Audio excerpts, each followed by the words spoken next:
It is conspiracy month at Late Night Library.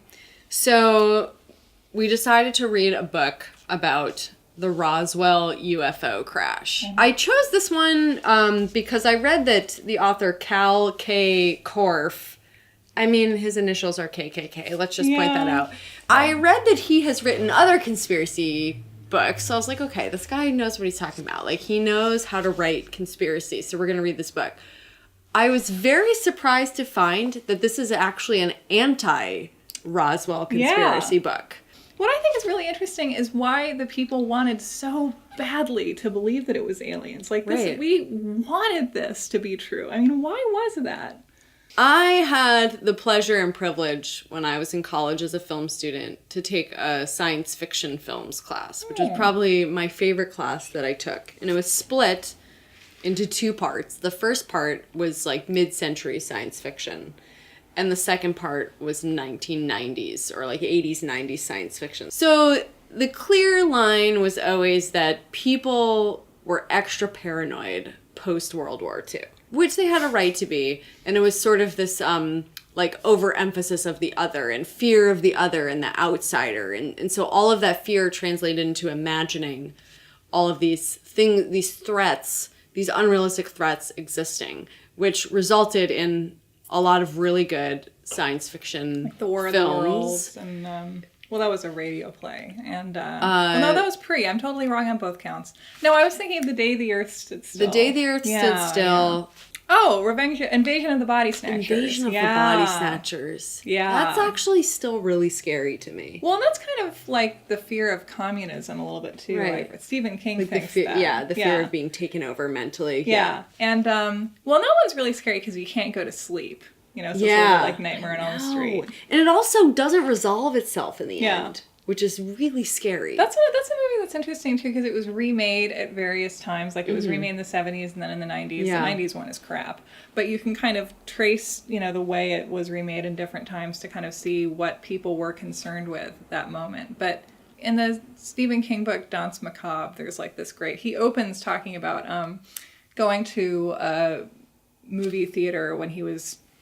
I think 9, and it was the day that Sputnik launched, and going to see the Invasion of the Martians or the Invasion of the Saucer Men or some kind of just low-budget sci-fi movie. But they stopped the projector in the middle of the movie and said, the Russians have put a probe in space, and it's called Sputnik. And they played the movie again, and sort of little Stephen King sitting there thinking like... That's awesome. Oh my God! And just how, you know, there are aliens in the sky, there are Russians in the sky, like...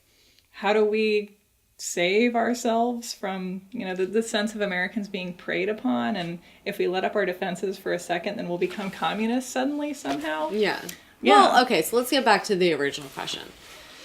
We know why people thought they saw these things, right? They're scared, they're freaked out, they're paranoid. And maybe kind of dumb. But why do they really desperately want to believe it? And I'm sure that there are much more developed theories on this, but I mean, if you think of a world like post atom bomb, I mean, that was like the biggest thing that had happened. Well, notably, in a long time. The atom bomb was kind of partially developed and tested in New Mexico and Nevada, right? So I mean, this is like a region of America that's already had horrible things dumped on them from above.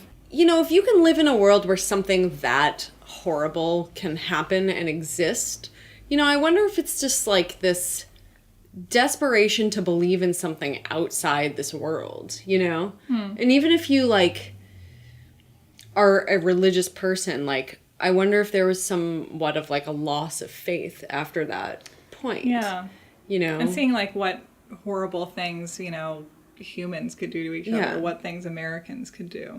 Because, I mean, the whole thing in The Day the Earth Stood Still, and that we see then again in Close Encounters of the Third Kind, is that aliens come and they're like, hey, it's okay. You're not that smart, but you can do a better job, and we're going to be nice to you, and bye.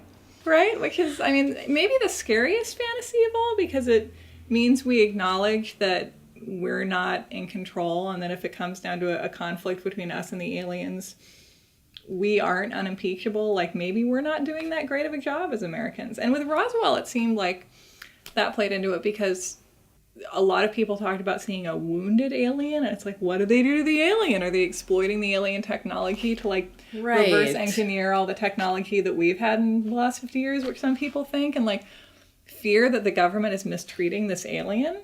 Well, yeah, that's it. We haven't really talked about that yet, as people thinking that they actually saw alien bodies, which is like, there's not really much to explain that.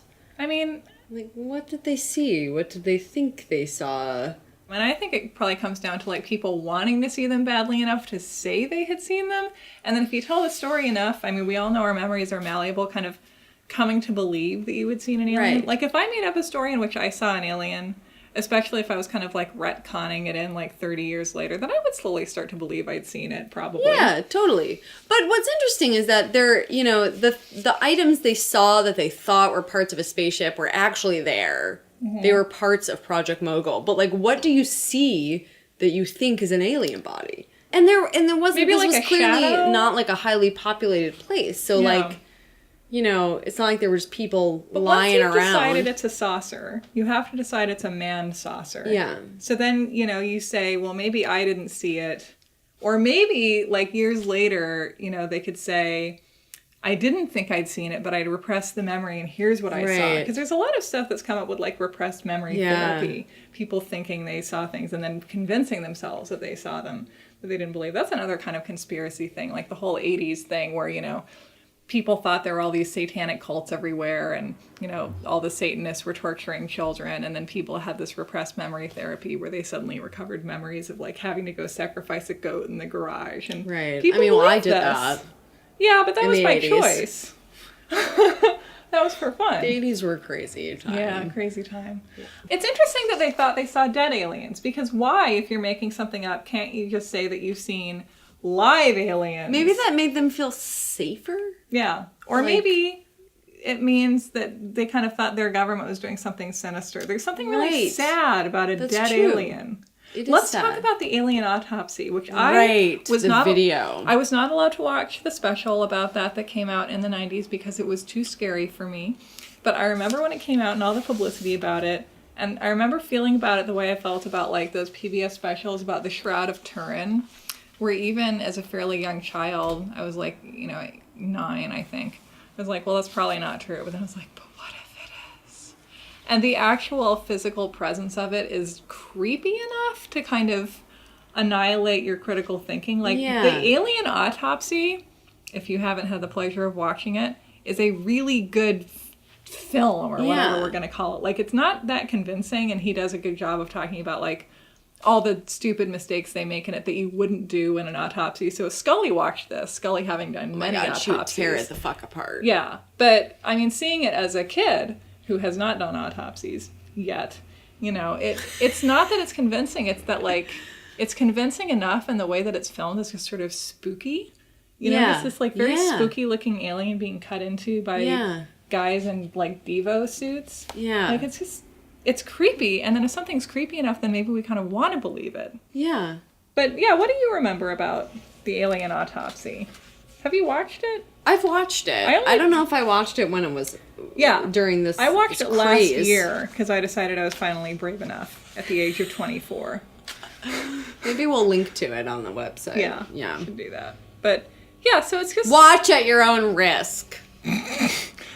Hide your little one's eyes. Yeah, so it's black and white. It's a stationary camera, I think, with footage of just this fairly convincing, but also sort of cinematically dictated alien being, like, dissected by people. Right. Yeah, no, I totally remember it. And I think it's interesting that I didn't know the part about the trogs. In January 1995, the most bizarre and recent chapter in the Roswell legend began to unfold on another continent and would originate from a surprising source.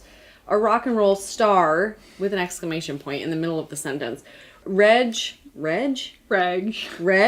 Presley, the former lead singer of the British rock group The Trogs. Asterisk. Who's known for Wild Thing.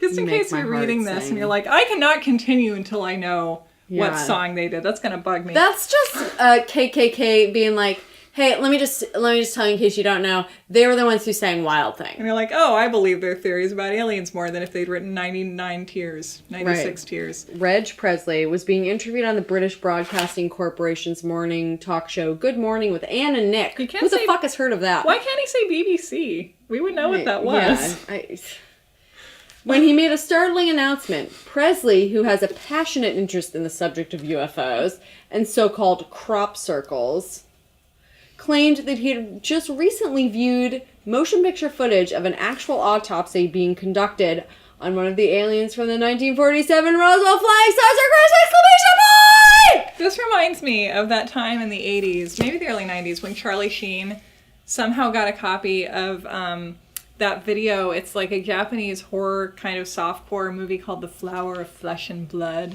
where like a guy dressed as a samurai gives this girl a drug that will make her feel pain as pleasure and then like cuts her up. And people in the 80s, because they didn't have the internet then, I mean, you know, they didn't have Reddit, what did they know? Thought that it was a real snuff film. And Charlie Sheen thought it was a real snuff film, and he called the FBI. And what I find weirdest about that was that Charlie Sheen had a direct line to the FBI. Right. That's exactly what I thought when you said that. I was like, how do we know how to immediately reach the FBI? I just picture Charlie Sheen like popping in a video, you know, doing some coke and like settling in for a nice flick, and he's like, oh shit, oh, they're really killing this girl. I gotta call Chad at the FBI. Chad. Yeah. Like, thank God they have Charlie Sheen Chad. To call them for things like this. But that wasn't real, and neither was this. Neither was this. So the moral is that you can't rely on celebrities. It's true. And actually, I was proudest of Kal K Korff when he talked about the inaccuracies and of it, where like they're holding the scissors wrong. Right, and there was a very specific, like, filmic inaccuracy where he was talking about the specific camera that was supposedly used and how that camera, when I think it's overexposed, flashes. But he said that, like, and the overexposure was in the film, but it wasn't It was digitally authentic. produced. It was clearly digitally reproduced. It was like that's a very small, intimate detail that like KKK pointed out for us. Okay, here's my favorite sentence, I think, in this whole book. There are problems regarding the body itself. For example, the creature exhibits a strong, stocky, muscular physique. Yet when the doctors cut it open, its internal organs are just sitting in the body as if they are dumplings floating in a bowl of chicken soup! Exclamation point. First of all, why didn't he use matzo balls as a metaphor? Because that's what I would have thought of. Right. Second of all, why do we always end up talking about soup?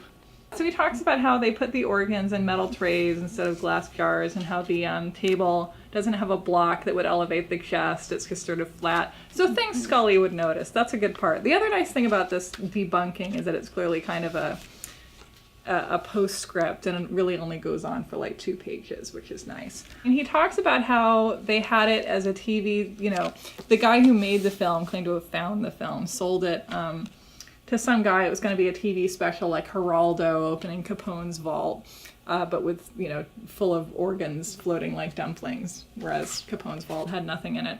And they were bringing in all these experts to talk about whether or not it was, you know, a real alien autopsy film. And it was this big sort of TV event in the 90s, and some incredible number of people actually watched it. I mean, I think he says maybe like 14 million people. A huge number. Okay, so this is a good place to start talking about conspiracy, specifically 90s. Alien conspiracy in the 90s. Yeah. He also quotes himself in the opening epigraph. Oh, yes, he does! Who does This opens with 7, Alien Autopsy Film. Why have you not submitted the original film and not just film with leader to Kodak for analysis? Karl Korff. Who quotes themselves? Teenage boys writing books in their notebooks.